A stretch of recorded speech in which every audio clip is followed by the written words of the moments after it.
जब हमारे देश में 1946 में कॉन्स्टिट्यूट असेंबली का गठन हुआ था, जिसमें हमारा देश का संविधान कैसा होगा इस बात पे जब डिबेट चल रही थी, तो एक मुद्दे पे आके डिबेट रुक गई थी। और वो मुद्दा था कि हमारा देश का जो सिस्टम होगा, जो गवर्नमेंट बनेगी, वो कैसे होगी। वो प्रेसिडेंशियल टाइप गवर्नमेंट होगी या पार्लियामेंट्री टाइप गवर्नमेंट होगी। तो अभी आप सोच रहे होंगे presidential type and parliamentary type government क्या होती है। तो इसी को आज हमें इस चैप्टर में देखना है, पार्लियामेंट्री सिस्टम। नमस्कार दोस्तों, स्वागत है आपका। ये हमारा पॉलिटी का 17वां लेक्चर है। इससे पहले लेक्चर में हमने पॉलिटी का जो पहला यूनिट था, जिसका नाम था कॉन्स्टिट्यूशनल फ्रेमवर्क, इसको कंप्लीट किया था। और आज का जो लेक्चर है उसमें हम पॉलिटी का जो सेकंड यूनिट है, जिसका नाम है सिस्टम ऑफ गवर्नमेंट, उसको देखेंगे। उसके अंदर यहाँ पे देखो, उसके अंदर हमें ये 5 चैप्टर्स देखने हैं। जैसे कि जो पहला यूनिट था कॉन्स्टिट्यूशनल फ्रेमवर्क, उसके अंदर हमने 11 चैप्टर्स देखे थे। वैसे ही ये जो सेकंड यूनिट है, इसमें हमें 5 चैप्टर्स देखने हैं। तो चलिए शुरुआत करते हैं। जैसे कि हमने देखा था अभी कि कॉन्स्टिट्यूट असेंबली में हमारे देश के जो संविधान निर्माता है, कॉन्स्टिट्यूशन मेकर, उनके पास 2 ऑप्शन थे। एक था प्रेसिडेंशियल टाइप गवर्नमेंट को हम चुनते, और दूसरा था पार्लियामेंट्री टाइप ऑफ गवर्नमेंट को चुनते। तो देखो फिर उन्होंने दोनों में से कौन सा चुना? उन्होंने ना ये पार्लियामेंट्री टाइप ऑफ गवर्नमेंट है, इसको चुना। उसके पीछे क्या रीज़न था? हमें जो लोग रूल कर रहे थे ना 150 साल तक, वो अंग्रेज़ थे। और अंग्रेज़ जो है ना, अंग्रेज़ के रूल से हम काफ़ी मतलब हैबिचुअल हो चुके थे। हैबिचुअल मतलब उनके सिस्टम से। तो हमारे जो संविधान निर्माता हैं, इन्होंने ये सोचा कि हाँ, क्यों ना हम उनकी जो सिस्टम है उसी को अप्लाई करें, ताकि हमारे देश के लोगों को वो चीज़ अडॉप्ट करने में ज़्यादा तकलीफ नहीं होगी। और अगर ये नहीं करते, दूसरा वाला जो करते प्रेसिडेंशियल, तो ये प्रेसिडेंशियल टाइप ऑफ सिस्टम हमारे देश को लोगों के लिए बहुत नई थी। इसको लोग समझने में इनको बहुत दिक्कत आती और बहुत लंबा टाइम लगता। इसलिए हमारे देश के जो कॉन्स्टिट्यूशनल मेकर हैं, इन लोगों ने पार्लियामेंट्री टाइप ऑफ गवर्नमेंट को चुना था। अब पार्लियामेंट्री और प्रेसिडेंशियल टाइप ऑफ गवर्नमेंट, इन दोनों में क्या अंतर है, ये आप आगे तो बहुत डिटेल में देखने वाले हैं, पर ये आप एक ऊपर देख लेते हैं। देखो, जैसे कि प्रेसिडेंशियल टाइप ऑफ गवर्नमेंट है। अब प्रेसिडेंशियल टाइप ऑफ गवर्नमेंट मतलब क्या? ऐसा देश, जिस देश में अगर प्रेसिडेंशियल टाइप ऑफ गवर्नमेंट है, जैसे कि कौन सा? यूएसए। यूएसए में भी यही, रशिया में भी यही, समझ गए। और parliamentary type of government, parliament कौन सा? ये इंडिया। उसके बाद ये यूके, अंग्रेज, ये भी ऐसे ही। तो प्रेसिडेंशियल टाइप ऑफ जो गवर्नमेंट है ना, उसमें क्या होता है, जो वोटर है, वोटर मतदार, वो क्या करते हैं? लेजिस्लेटिव ब्रांच, मतलब जो लोग लॉ बनाएंगे, जो लोग कानून बनाएंगे, जैसे एमएलए जो एमपी एमएलए जो होते हैं, उसको भी यही लोग चुनेंगे, वोटर, समझ रहे। और जो लोग देश चलाएंगे, जैसे कि चीफ एग्जीक्यूटिव, जैसे कि यूएसए का प्रेसिडेंट है ट्रम्प, और उसके एग्जीक्यूटिव ब्रांच मतलब उसकी जो काउंसिल ऑफ मिनिस्टर है, जो भी होंगे, जो उसके साथ मिलकर काम देश को चलाते हैं, ये लोग, इन दोनों को वोटर के द्वारा अलग से चुना जाएगा। मतलब ऐसा देश, ऐसी सिस्टम होगी उस देश में कि लोग क्या करेंगे, उनके लिए जो लॉ बनाएंगे, जैसे मोटर व्हीकल एक्ट है, ये बिल, वो सारे बिल का जो काम होता है, वो लेजिस्लेटिव ब्रांच होती है, लेजिस्लेचर वाली। तो ये जो सारे काम है ना, ये वोटर, ये जो लोग करते हैं ना, इनको भी वोटर अलग से चुनेंगे। और जो देश को चलाते हैं, जैसे कि प्रेसिडेंट, और उसके बाद उसकी जो एग्जीक्यूटिव ब्रांच है, जो एग्जीक्यूशन करते हैं काफ़ी चीज़ों का, डिसीजन का, वो उनको, इसको चीफ एग्जीक्यूटिव को भी लोग चुनेंगे। मतलब प्रेसिडेंट को डायरेक्ट चुना जाता है काम है यूएसए में, और लेजिस्लेटिव ब्रांच को अलग से चुना जाता है। बट जो सिस्टम हमने अडॉप्ट की, रशिया में, यूएसए में ये सिस्टम है, पर जो सिस्टम हमने अडॉप्ट की, वहाँ पे क्या होता है, वोटर ना सिर्फ लेजिस्लेटिव ब्रांच को चुनता है। मतलब लोग जो वोटर है वो सिर्फ किसको चुनेगा? मेंबर ऑफ पार्लियामेंट को, सांसद जो होता है खास जरूर, उसको चुनेगा। उसके बाद ये सांसद लोग डिसाइड करेंगे कि हम में से कौन चीफ एग्जीक्यूटिव होगा। मतलब यूएसए में जो चीफ एग्जीक्यूटिव है, जो प्रेसिडेंट है, वो डायरेक्ट लोगों द्वारा चुना जाता है, और ये अलग चुने जाते हैं, समझ रहे, लॉ बनाने के लिए। बट यहाँ पे ना चीफ एग्जीक्यूटिव जो है, वो इन लोगों में से डिसाइड किया जाता है। जैसे कि अभी हमारे जो मोदी जी, आपको पता होगा, हमने मोदी जी को डायरेक्ट वोट नहीं दिया था, हमने सारे मेंबर ऑफ पार्लियामेंट को वोट दिया था। और उसमें से फिर वो उन्होंने डिसाइड किया कि एक मेंबर ऑफ पार्लियामेंट जो है वो एग्जीक्यूटिव बनेगा, वो प्राइम मिनिस्टर बनेगा, और फिर मोदी जी बने थे। और सबसे इंपॉर्टेंट चीज़, प्रेसिडेंशियल जो सिस्टम होती है गवर्नमेंट की, वहाँ पे प्रेसिडेंट के पास बहुत पावर होती है। और जो प्राइम मिनिस्टर टाइप की सिस्टम होती है, मतलब पार्लियामेंट्री सिस्टम, वहाँ पे ना पीएम को बहुत पावर होती है, तो प्रेसिडेंट सिर्फ नॉमिनल होता है। वो क्या होता है, वो आगे हमें देखना है नेक्स्ट चैप्टर में, समझ रहेगा। याद समझ गया अभी आपको? अभी वापस एक बार रिवाइज करवाता हूँ आपको। प्रेसिडेंशियल और parliamentary government, presidential type of जब गवर्नमेंट होती है उसमें वोटर एग्जीक्यूटिव जो होते हैं प्रेसिडेंट, उनके देश में प्रेसिडेंट के पास ज़्यादा पावर होती है, इधर पार्लियामेंट्री में प्राइम मिनिस्टर के ज़्यादा पावर होती है। Voter presidential type of system में डायरेक्ट चीफ एग्जीक्यूटिव प्रेसिडेंट को अलग से चुनते हैं और जो लेजिस्लेचर है जो काम करते हैं लॉ बनाते हैं उनको अलग से चुनते हैं। बट जो पार्लियामेंट्री सिस्टम है उसमें वोटर एक ही को चुनते हैं, लेजिस्लेटिव ब्रांच को मतलब मेंबर ऑफ पार्लियामेंट को, वही डिसाइड करते हैं उनमें से कौन आदमी प्राइम मिनिस्टर बनेगा और वो देश को चलाएगा। समझ गए? तो ये सिस्टम ब्रिटेन में था, इसलिए हमने हमारे लोगों को इस सिस्टम की आदत थी, पता था, इसलिए हमारे देश के जो कॉन्स्टिट्यूशनल मेकर हैं इन लोगों ने क्या कर दिया, इन लोगों ने इस सिस्टम को लिया। कौन से वाले? Parliamentary type of system. Parliamentary type of system उसमें क्या होता है, उसमें देखो जिस देश में पार्लियामेंट्री टाइप ऑफ सिस्टम है ना उस देश में क्या होता है आपको बताता हूँ। सबसे पहली चीज़ वहाँ पे कॉन्स्टिट्यूशन होता है, समझ रहे? उस देश में कॉन्स्टिट्यूशन होगा, उसमें 3 चीज़ें होंगी। एक होगा लेजिस्लेचर, एक चीज़ होगी कौन सी? लेजिस्लेचर होगा, दूसरा होगा एग्जीक्यूटिव और तीसरा होगा जुडिशियल। मतलब उस देश में 3 अंग होंगे, वो तीनों अंग जैसे हमारा देश है, हम बोलते हैं ना हमारे पार्लियामेंट के 3 अंग हैं, ये 3 अंग ये इसी 3 अंग पे देश चलता है हमारा।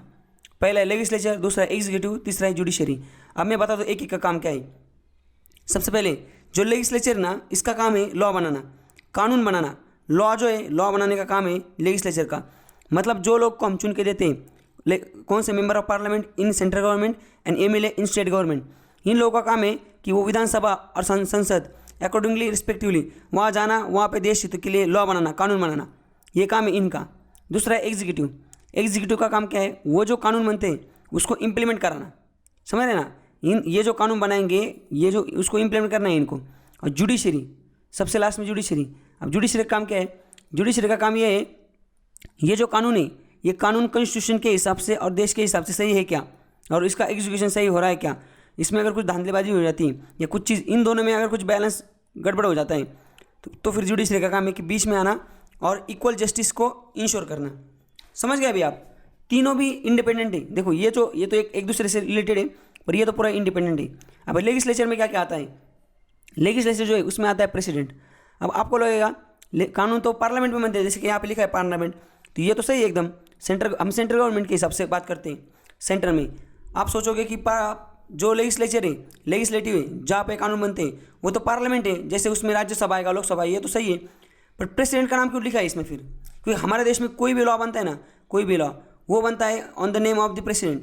प्रेसिडेंट के नाम से बनता है वो, समझ गए? प्रेसिडेंट के नाम पे ही हमारे देश में जो भी कानून बनता है वो उसी के नाम से बनता है, प्रेसिडेंट के नाम से। तो इसलिए मैं जो लेजिस्लेटिव है उसमें प्रेसिडेंट भी आते हैं और पार्लियामेंट भी आती है, समझ गए? एग्जीक्यूटिव में कौन आता है? एग्जीक्यूटिव में आता है प्राइम मिनिस्टर और काउंसिल ऑफ मिनिस्टर। जो प्राइम मिनिस्टर है और उसकी जो काउंसिल ऑफ मिनिस्टर है, अभी काउंसिल ऑफ मिनिस्टर मतलब क्या होता है? कुछ मंत्री होते हैं, जो एक टीम होती है, सारे मंत्री नहीं, जैसे 50 मंत्री टोटल, तो 50 में से 10 ऐसे होंगे जो काउंसिल ऑफ मिनिस्टर होंगे, जो कैबिनेट में नहीं, काउंसिल ऑफ मिनिस्टर मतलब सारे के सारे मिनिस्टर आएंगे, सही है। और उसमें से कुछ होते हैं 10-12 जो होते हैं कैबिनेट। तो प्राइम मिनिस्टर क्या करते हैं? प्राइम मिनिस्टर प्लस वो जो कैबिनेट है वो डिसीजन लेते हैं और उसको इम्प्लीमेंट करती है बाकी सारी मिनिस्टर, जैसे काउंसिल ऑफ मिनिस्टर्स।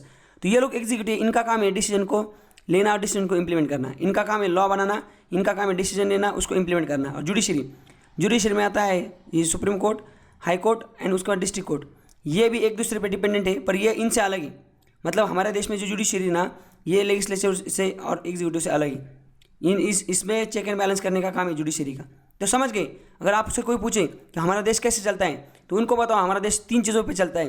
पहला है लेजिस्लेटिव, दूसरा है एग्जीक्यूटिव, तीसरा है जुडिशरी। इन 3 चीज़ों के वजह से हमारा देश चलता है। जो लेजिस्लेटिव है इसमें आता है प्रेसिडेंट और प्राइम मिनिस्टर। प्रेसिडेंट के नाम से सारे बिल निकाले जाते हैं और पास किए जाते हैं। पार्लियामेंट में 2 अंग होते हैं, एक होता है राज्यसभा, दूसरा होता है लोकसभा।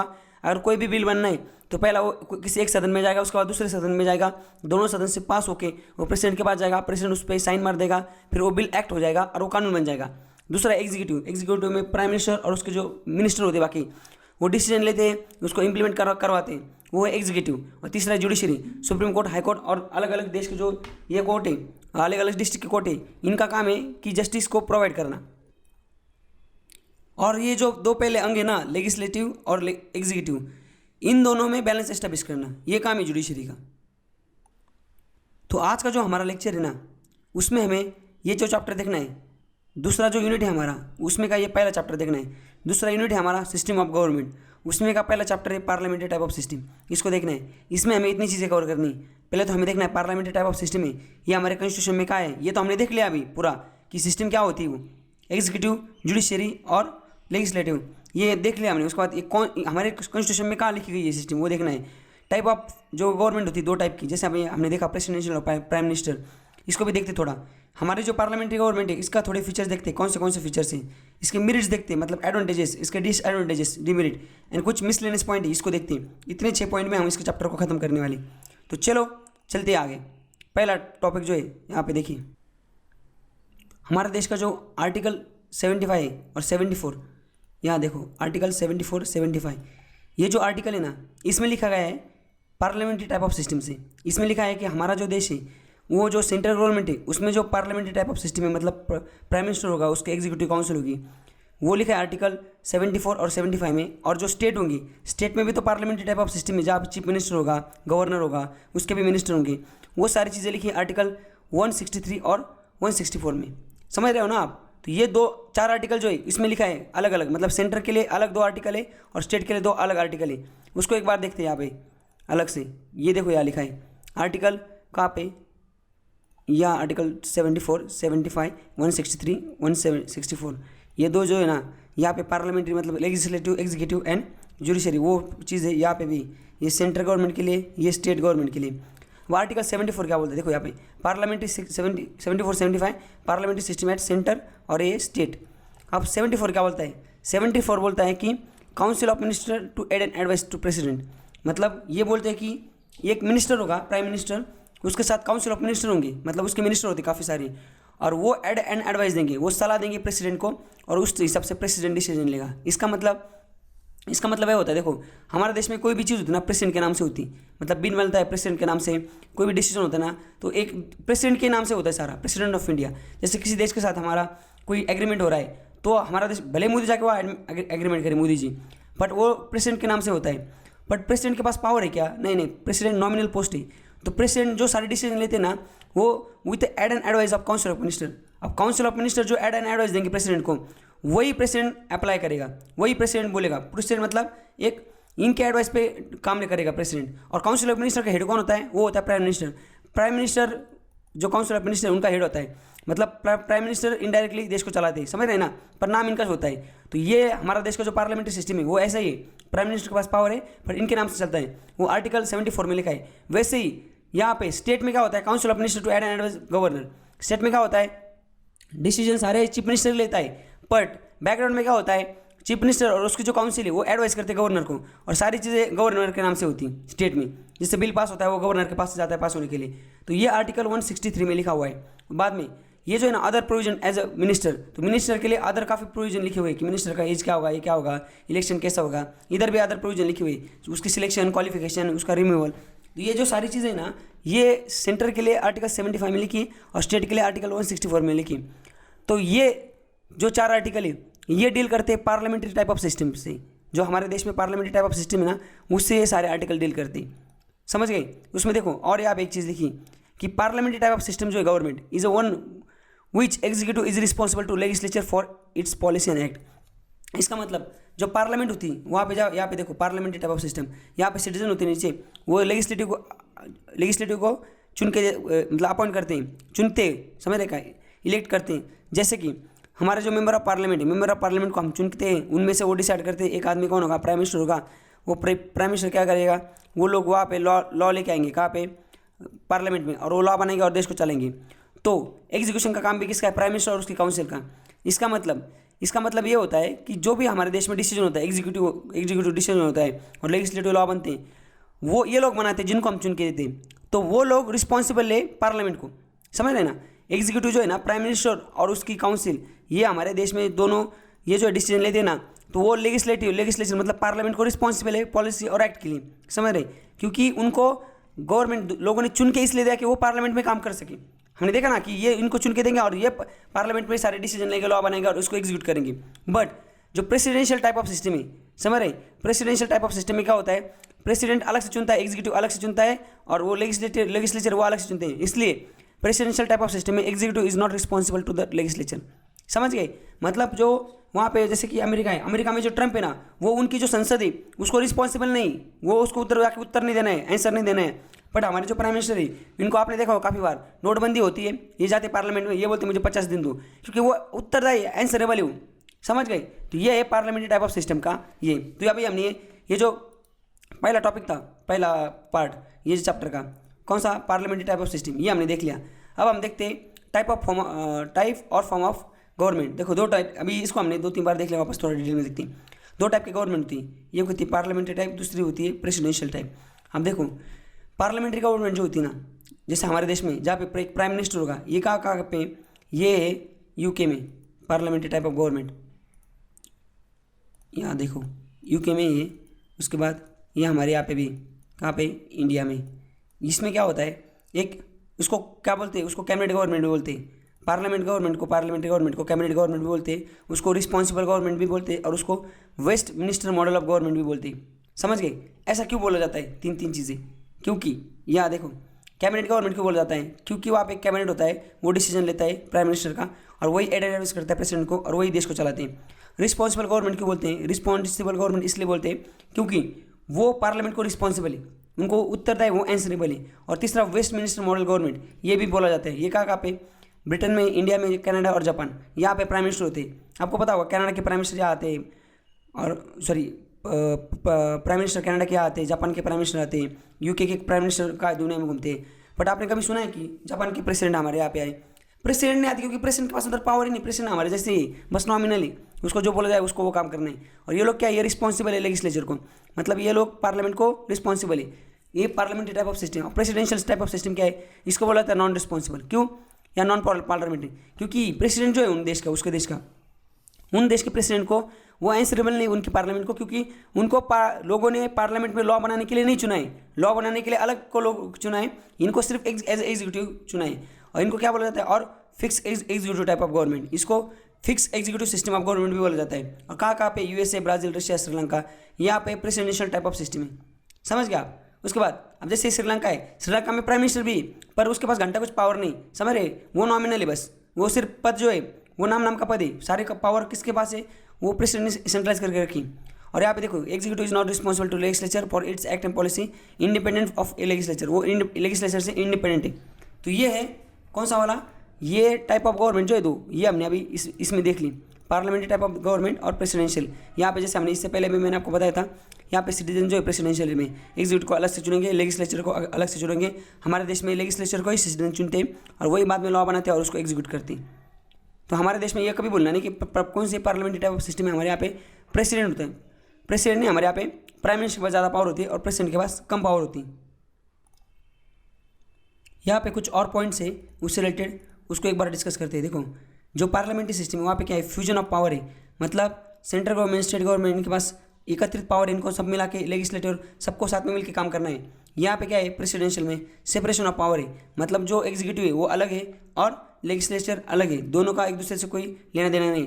दूसरा क्या है, यहाँ पे क्या है, गवर्नमेंट फॉर्म थ्रू क्या है, पार्लियामेंट इलेक्शन। हमारे देश में जो, जैसे हमारा देश है यूके, वहाँ पे पार्लियामेंट्री इलेक्शन होती है, और इलेक्शन में जो जिस पार्टी को मेजोरिटी मिलती है उसका गवर्नमेंट होता है। बट यहाँ पे जो गवर्नमेंट अलग फॉर्म होती है, मतलब जो प्राइम मिनिस्टर है वो गवर्नमेंट नहीं, प्रेसिडेंट जो, वो प्रेसिडेंट गवर्नमेंट फॉर्म करता है, और लेजिस्लेचर अलग है। तो लेजिस्लेटिव अलग है, इसलिए ये यहाँ पे गवर्नमेंट अलग है। यहाँ पे ओवरलैप ऑफ पर्सन है हमारे देश में। तो एग्जीक्यूटिव जैसे कि हमारे यहाँ पे क्या है, मेंबर ऑफ पार्लियामेंट, यही लेजिस्लेचर, क्योंकि यही लॉ बनाएगा और वही मिनिस्टर बन सकता है। जैसे कि एग्जांपल दे दो, नितिन गडकरी एक मेंबर ऑफ पार्लियामेंट है, जैसे संसद में बिल आता है वो भी वहाँ पे जाके ये करते हैं, वोट देते हैं। मतलब एक तो वो मेंबर ऑफ पार्लियामेंट है, इनको लॉ भी बनाना है, और उनको मिनिस्टर भी, उनको काम भी करना है। तो यहाँ पे एक पर्सन के पास काम ज़्यादा होते हैं, ओवरलैप ऑफ पर्सन होता है। और यहाँ पे क्या है, सेपरेशन ऑफ पर्सन, यहाँ पे ऐसा नहीं होता है एक आदमी को एक ही काम होगा, ज़्यादा काम नहीं होगा।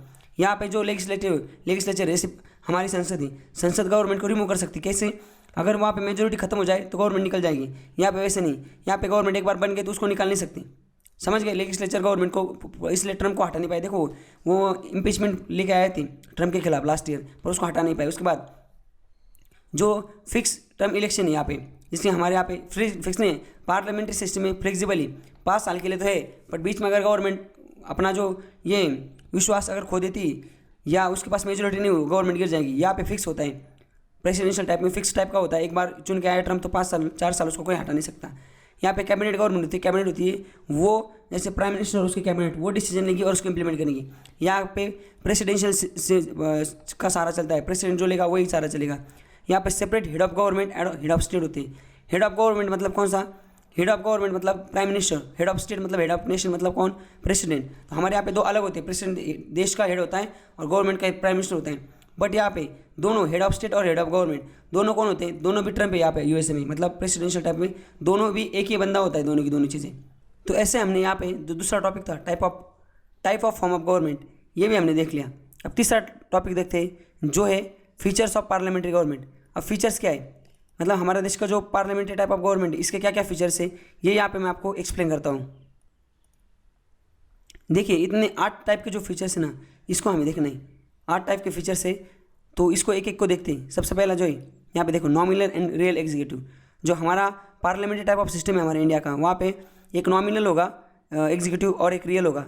तो जो नॉमिनल होता है, नॉमिनल को क्या बोलते हैं, डी ज्यूर एग्जीक्यूटिव, और उसको और टाइटुलर एग्जीक्यूटिव भी बोलते हैं। और जो रियल एग्जीक्यूटिव होता है उसको बोलते हैं डी फैक्टो एग्जीक्यूटिव। ये क्या है, ये एक्चुअली ना वर्ड से कॉन्स्टिट्यूशन में लिखे गए, इसको आप एक बार थोड़ा याद रखो। अब देखो नॉमिनल मतलब क्या, जैसे प्रेसिडेंट है, प्रेसिडेंट क्या नॉमिनल है, उसके पास डायरेक्ट पावर लेने की मतलब ये नहीं, कुछ भी डिसीजन लेने की पावर नहीं, वो जो काउंसिल ऑफ मिनिस्टर और प्राइम मिनिस्टर जो बोलेंगे वही वो करता है। और रियल एग्जीक्यूटिव मतलब क्या है, प्राइम मिनिस्टर रियल एग्जीक्यूटिव, इसके पास डायरेक्ट पावर है। तो क्वेश्चन आपको ये आएगा कि डी फैक्टो एग्जीक्यूटिव क्या होता है, डी ज्यूर एग्जीक्यूटिव क्या होता है। तो डी फैक्टो मतलब रियल एग्जीक्यूटिव होता है जो हमारे प्राइम मिनिस्टर है। डी फैक्टो फैक्चुअल जो काम करता है वो। और डी ज्यूर मतलब क्या, प्रेसिडेंट जो है जो नॉमिनल एग्जीक्यूटिव वो। ये हमारा जो पार्लियामेंट्री सिस्टम इसका एक फीचर है, समझ गए ना आप। हमारे ये फीचर्स ऐसे फीचर्स अलग अलग जो यूनिक चीज़ें क्या क्या है, ये एक चीज़ है। दूसरी चीज़ क्या है, हमारे देश में क्या है, मेजोरिटी पार्टी रूल। जैसे कि हमारे देश में पार्लियामेंट में कितने 550 सीट है टोटल, ऐसा अप्रोक्सीमेटली मान लो। तो हम जो बोलते हैं ना, मोदी जी क्या बोलते थे, मुझे 272 प्लस कमल दे दो, मतलब क्या मुझे इतने मेंबर ऑफ पार्लियामेंट चुन के दे दो, क्योंकि हमारा पार्लियामेंट देश में गवर्नमेंट बनाने के लिए 272 प्लस सीट चाहिए, तभी हमारे सेंट्रल गवर्नमेंट फॉर्म हो सकती है। तो मेजोरिटी पार्टी रूल, जिस पार्टी के पास 272 प्लस मेंबर ऑफ खासदार है वही गवर्नमेंट बना सकती। तो हमारे देश की पार्लियामेंट्री सिस्टम का ये भी फीचर है, जिसके पास कम सीट है वो गवर्नमेंट नहीं बना सकती, समझ गए। उसके बाद क्या है, कलेक्टिव रिस्पॉन्सिबिलिटी।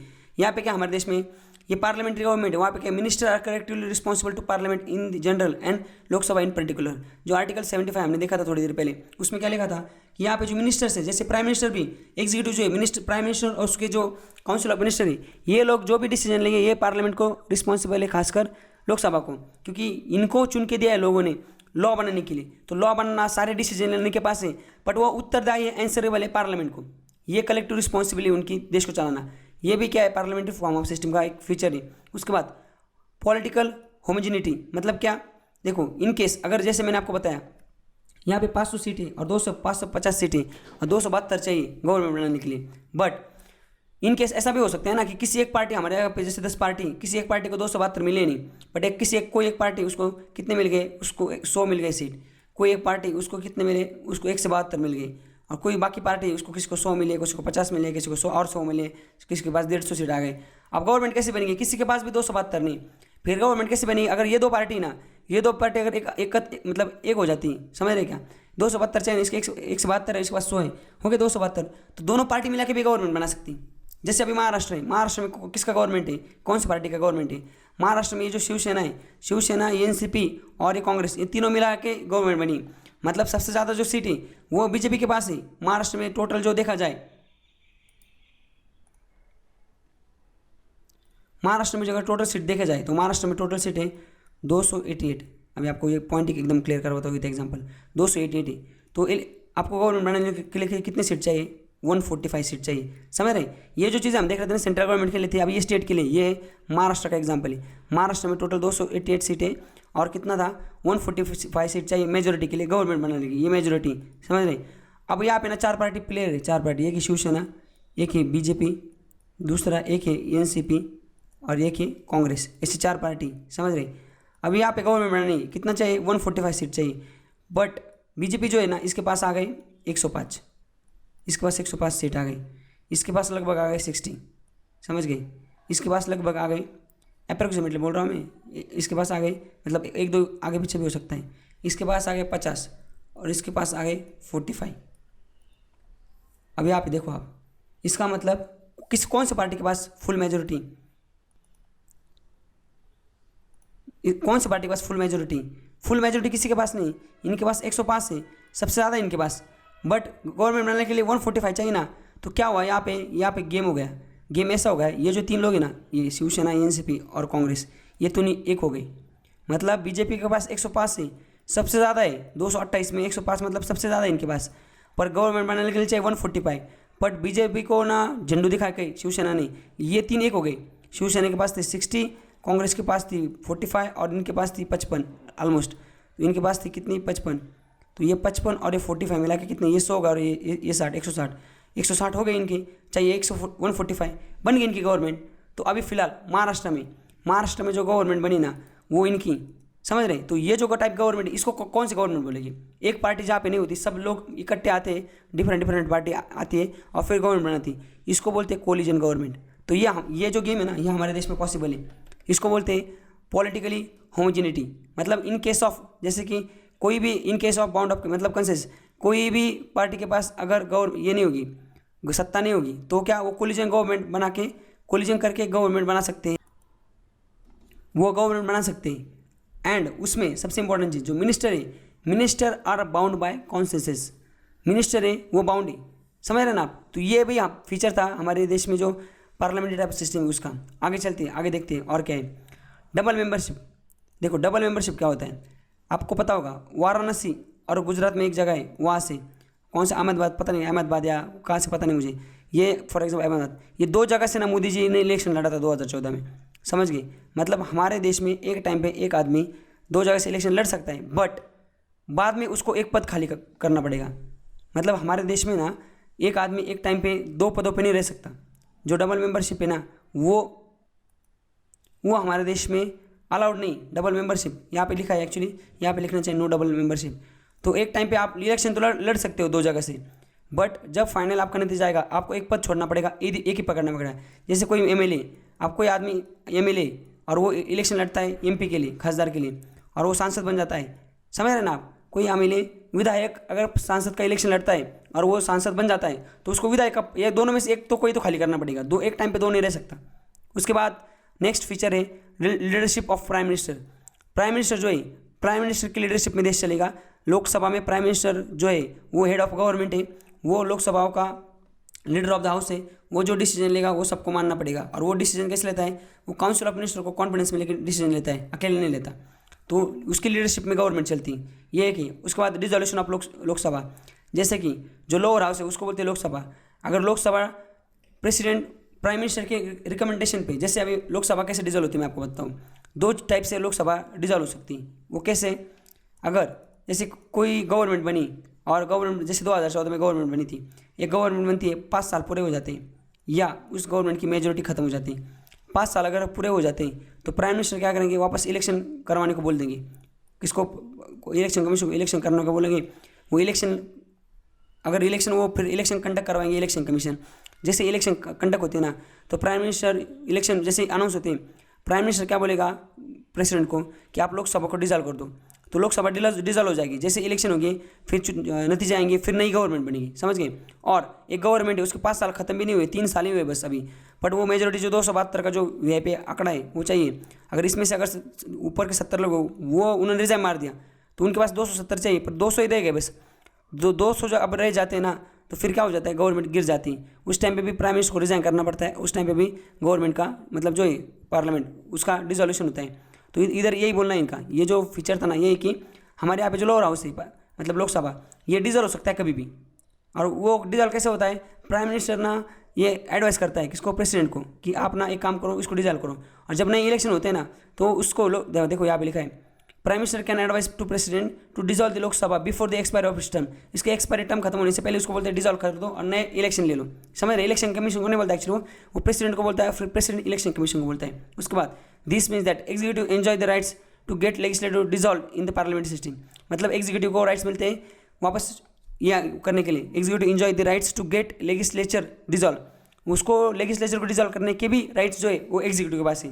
और यहाँ पे सीक्रेसी, मतलब हमारे पार्लियामेंट में जो कुछ चीज़ें हैं, जैसे कि हमारी इंटेलिजेंस एजेंसी है, जैसे कि हमारा ये जो प्रोग्राम है, ये DRDO वगैरह, ये सैटेलाइट पैटेट, ये सीक्रेसी वहाँ पे मेंटेन होती है, ये चीज़ पब्लिकली नहीं की जाती, ये नहीं, काफ़ी चीज़ें वो पब्लिक डोमेन में नहीं ला जाती, उसको सीक्रेसी मेंटेन रखनी पड़ती है, मतलब वहाँ रखनी पड़ती है सिक्योरिटी विक्टी, ये रीज़न की वजह से। तो ये जो थे ना, ये 8 फीचर्स है हमारे देश के पार्लियामेंट्री फॉर्म ऑफ गवर्नमेंट के। तो अभी आपको पूरा गेम पता चल गया होगा कि हमारा देश का जो पार्लियामेंट्री सिस्टम है और देश का जो मैंने बताया लेजिस्लेटिव, एग्जीक्यूटिव और जुडिशरी, ये देश को कैसे चलाती है, ये पूरा गेम समझ गया होगा आपको। समझ गए? चलो आगे। तो इस तरह से हमने जो तीसरा टाइप था ये भी हमने देख लिया। अब चौथा, पांचवा, उसके फ़ायदे क्या है और डिमेरिट्स क्या है, ये एक बार देख लेते हैं। जो पार्लियामेंट्री फॉर्म ऑफ गवर्नमेंट है ना, इसके फ़ायदे क्या है देखो। सबसे पहले क्या है, harmony between legislative and executive. Legislative मतलब कौन से, जो लॉ बनाते और जो एग्जीक्यूटिव, जो देश को चलाते हैं, इनमें हार्मोनी होती है, क्योंकि इनके पास दोनों काम इनके पास ही होता है। जो चुन के आते हैं उनमें से लोग एग्जीक्यूटिव बनते हैं और उनमें से लोग क्या होते हैं, लेजिस्लेचर बनते हैं। बट अगर आप यूएसए वगैरह उनका एग्जांपल देखोगे ना, तो वहाँ पे अलग होता है गेम। वहाँ पे क्या होता है, वहाँ पे एग्जीक्यूटिव अलग होते हैं, लेजिस्लेचर अलग होते हैं, इसलिए उनके बीच में हार्मोनी नहीं होती। यहाँ पे हार्मोनी पीस होता है। उसके बाद क्या, रिस्पॉन्सिबल गवर्नमेंट जो भी डिसीजन लेती है गवर्नमेंट को पता होता है कि हमें आंसर देना है इसका, इसलिए क्या है, इसके वजह से भी ये बहुत सही होता है। इसके फायदा है पार्लियामेंट्री सिस्टम का कि लोग रिस्पॉन्सिबल होते हैं। उसके बाद क्या है, प्रिवेंट डिस्पोटिज्म। ये जो डिस्पोटिज्म होता है इसको प्रिवेंट करता है कौन, पार्लियामेंट्री टाइप ऑफ गवर्नमेंट। क्यों? क्योंकि एब्सोल्यूट पावर, एक आदमी के पास एब्सोल्यूट पावर नहीं, समझ रहे, जैसे कि पुतिन है, पुतिन पूरा गेम करता है, पुतिन के पास पूरा पावर खुद को हाथ में संभाल के मतलब समाटे रखा है। वैसे हमारे देश में नहीं, हमारे देश में ना एब्सोल्यूट पावर एक नहीं है। हमारे देश में जो ये ले कलेक्टिव रिस्पॉन्सिबिलिटी जो पार्लियामेंट की, वो काउंसिल ऑफ मिनिस्टर के पास ही, तो सब मिलकर डिसीजन लेते हैं। उसके बाद क्या है, वाइड रिप्रेजेंटेशन। हमारे देश में इलेक्शन होते हैं, काफ़ी अलग अलग तबके के लोग चुन के आते हैं और वो अपने हितों की रक्षा करने के लिए अलग अलग कास्ट कम्युनिटी के लोग, पार्लियामेंट में अलग अलग टाइप के लोग आते हैं, इसलिए यहाँ पे वाइड रिप्रेजेंटेशन है। उसके बाद ये इन केस देखो, हमारी यही सबसे इंपॉर्टेंट चीज़ है जो हमारे पार्लियामेंट की सिस्टम का है कि गवर्नमेंट अगर गिर जाती है, जैसे मैंने आपको बताया 272 का आंकड़ा है और कुछ लोग जैसे 270 लोग हैं ये पार्टी को छोड़ देते हैं, समझ रहे, तो आंकड़ा कितना होगा उस पार्टी के पास 200, तो गवर्नमेंट तो उसकी गिर गई। अब गिर गए तो वापस इलेक्शन लेंगे क्या, फिर वापस इलेक्शन लेने के लिए कितना पैसा, इतना लोग, रिसोर्सेज, मैन पावर, कितना कुछ लगेगा। तो हमारा जो पार्लियामेंट्री सिस्टम है इसमें एक बहुत अच्छी चीज़ है कि अगर कोई गवर्नमेंट गिर जाती 5 साल से पहले, तो वो जो गवर्नमेंट है देखो यहाँ पे ना, उस गवर्नमेंट को वापस यहाँ पे ये चीज़ है अल्टरनेट गवर्नमेंट, मतलब क्या, यहाँ पे ना विदाउट फ्रेश इलेक्शन जिसके पास सपोर्ट है ना, मतलब जैसे कि ये 70 लोग छोड़ के चले गए किसी दूसरी पार्टी, उसके पास 200 सीट थी पहले, इनके पास 272 थी, ये 70 छोड़ के 72 इधर चले गए, वापस ये गवर्नमेंट बन जाएगी, प्राइम मिनिस्टर चेंज हो जाएगा। मतलब 5 साल के लिए, 5 साल से पहले वापस इलेक्शन लेने की ज़रूरत नहीं, क्योंकि इनकेस अलग अलग कुछ सर्कमटेंस है उसमें लेना पड़ता है, वो बाद में देखेंगे, पर नॉर्मली 5 साल के से पहले इलेक्शन लेने की जरूरत नहीं। सरकार भी गिर जाती तो दूसरे जो लोग हैं ऑपोजिशन वाले वो भी गवर्नमेंट बना सकते हैं। तो यहाँ पे दिया है देखो, ready alternate government in case of ruling party loses it's majority. Ruling party अगर अपनी मेजोरिटी खो देती है तो head of state can invite the opposition party. Opposition party को हेड ऑफ स्टेट मतलब कौन, प्रेसिडेंट, हेड ऑफ स्टेट जो है वो अपोजिशन पार्टी को बुला सकता है गवर्नमेंट फॉर्म करने के लिए। समझ गए? तो ये थे हमारे देश में जो पार्लियामेंट्री टाइप ऑफ सिस्टम है उसके थे फायदे, ये हमने देख लिए। अब उसके थोड़े नुकसान क्या है वो देख लेते हैं। यहाँ पे सबसे बड़ा जो नुकसान है वो है अनस्टेबल गवर्नमेंट। देखो अनस्टेबल गवर्नमेंट क्या, अब मुझे एक बात बताओ, अभी आपको बताता हूँ, ये जो एमपी मध्य प्रदेश में ना कांग्रेस की गवर्नमेंट, ये अभी सेंट्रल गवर्नमेंट लेवल चला, पर मैं आपको एक स्टेट का एग्जांपल देता हूँ। मध्य प्रदेश में जो है ना कांग्रेस की गवर्नमेंट चल रही थी, मध्य प्रदेश में जो टोटल सीट्स है ना वो कितने 230 के आसपास है, फॉर एग्जाम्पल कितने एग्जैक्ट पता नहीं, पर 230 के आसपास ही, तो 230 के आसपास ही। तो कांग्रेस के पास है ना वहाँ पे 119 ये थे एमएलए थे, कांग्रेस के पास कितने थे 119 एमएलए थे, इनका वहाँ पे गवर्नमेंट था। और ये जो है बीजेपी उसके पास 100 थे। अब पिछले साल में 1.5 साल पहले यहाँ पे गवर्नमेंट बनी थी कांग्रेस की, कहाँ, मध्य प्रदेश में। अब 1.5 साल पहले, अब हुआ क्या, मेजोरिटी तो चाहिए, मतलब जैसे कि अभी 100 ये कितना हो गया 230 हमने माना ना, 230 मतलब कितना चाहिए, ऊपर के 15 और 115 चाहिए मेजोरिटी के लिए, गवर्नमेंट बनने के लिए 115 चाहिए। और उनके पास कितने थे, इनके पास 119 थे। बट अब हुआ क्या, जो बीजेपी वाले नहीं, इन्होंने क्या कर दिया, इधर के जो कुछ लोग हैं ना, अब ऐसा बोला जाता है किसने किया पता नहीं, बट बीजेपी वाला नहीं किया, क्योंकि अभी पता है किसने किया, अपोजिशन पार्टी करेगी, दूसरा कौन करेगा। इन्होंने इनके 24 जो मेंबर ऑफ पार्लियामेंट ना, मेंबर ऑफ पार्लियामेंट नहीं MLA, member of legislative assembly, मतलब इनके जो विधायक है ना, इसको भागा के कर्नाटक के एक रिसोर्ट में रख दिया, इनको पैसे दे दिए, इनको बोला आप यही रुको, आप इससे बाहर मत निकलो। तो फिर इधर इनको भगा दिया। अब इनके पास कितने थे, 119 थे, अब इनके पास कितने हो गए, इनके पास हो गए 97, समझ गए। और अभी इनके पास बीजेपी के पास 100 है, कांग्रेस के पास 119 थे, अब कांग्रेस के पास कितने रह गए, कांग्रेस के पास रह गए 97, समझ रहे। अब ये जो न्यू कांग्रेस के पास 97 है, बीजेपी के पास कितने 100 है, और जो ओल्ड कांग्रेस थी इसके पास 119 थे। अब ये तो इसका तो खत्म हो गया। अब बीजेपी ने जो है ना स्पीकर जो होता है ना, स्पीकर ऑफ हाउस, उसको बोला कि कांग्रेस के पास मेंबर ऑफ जो मतलब मेजोरिटी नहीं, ये अल्पसंख्यक में गवर्नमेंट चल रही है, माइनॉरिटी में गवर्नमेंट चल रही है, इसको खारिज कर दो।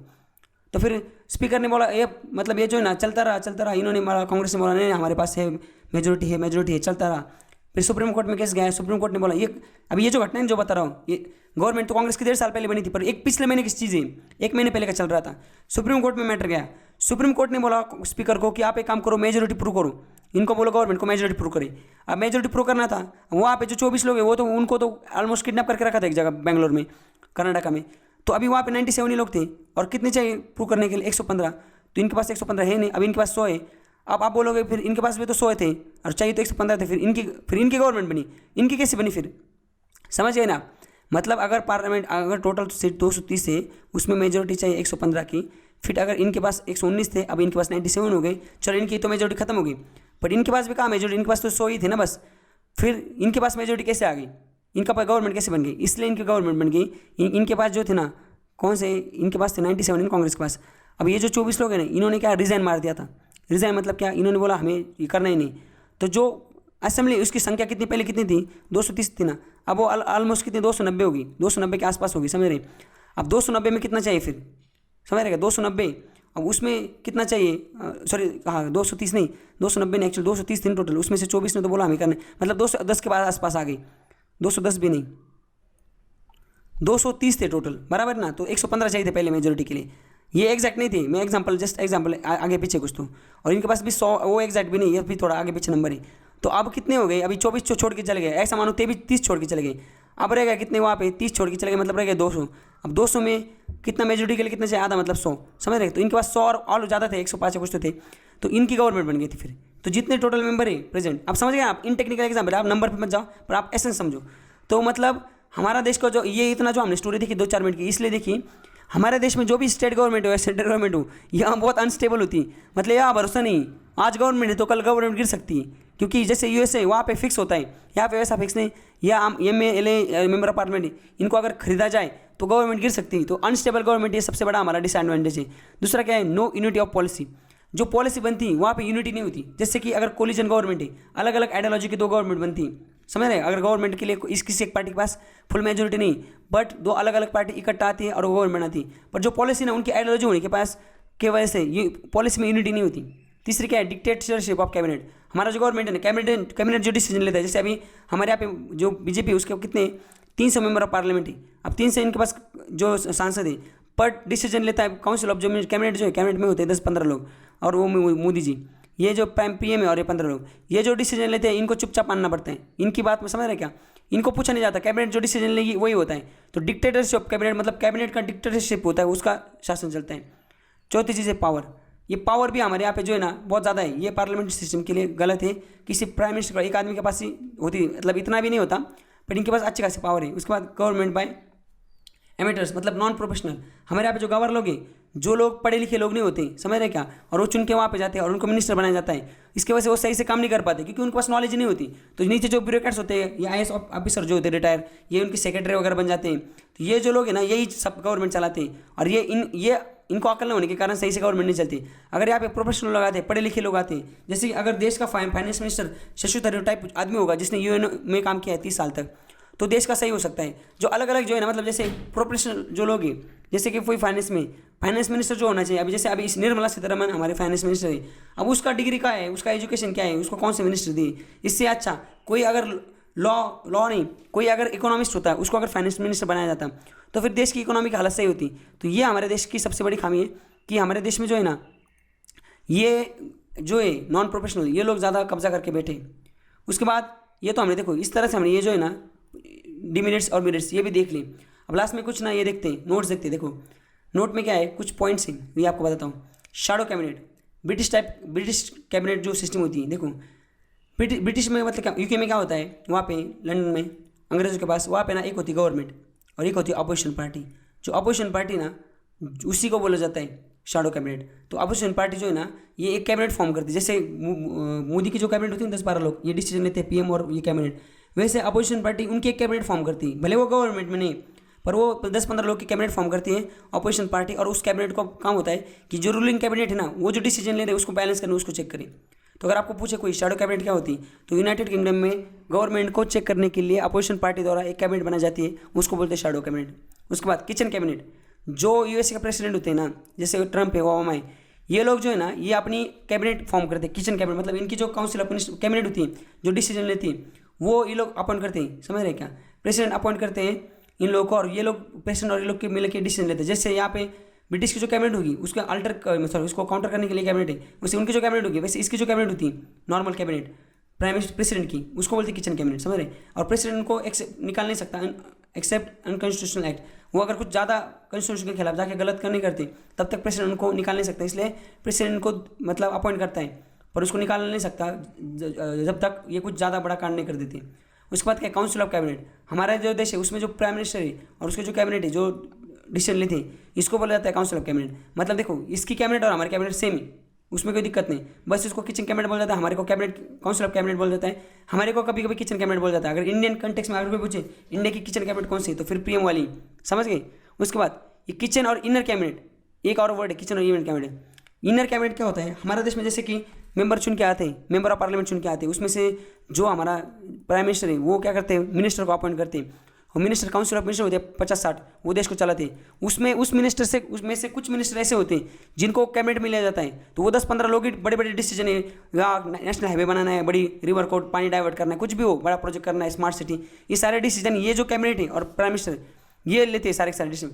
पर वहाँ पर एक इनर कैबिनेट भी होती है। मतलब क्या, प्राइम मिनिस्टर क्या करता है, प्राइम मिनिस्टर ऐसे लोगों को, देखो जैसे कि यहाँ पे इनफॉर्मल बॉडी, मतलब ये लोग चुन के नहीं आए होते, उसको एक्स्ट्रा कॉन्स्टिट्यूशन, मतलब कॉन्स्टिट्यूशन में ये चीज़ लिखी नहीं हुई है, तो ऐसे कुछ लोग होते हैं। और स्मॉलर कैबिनेट है।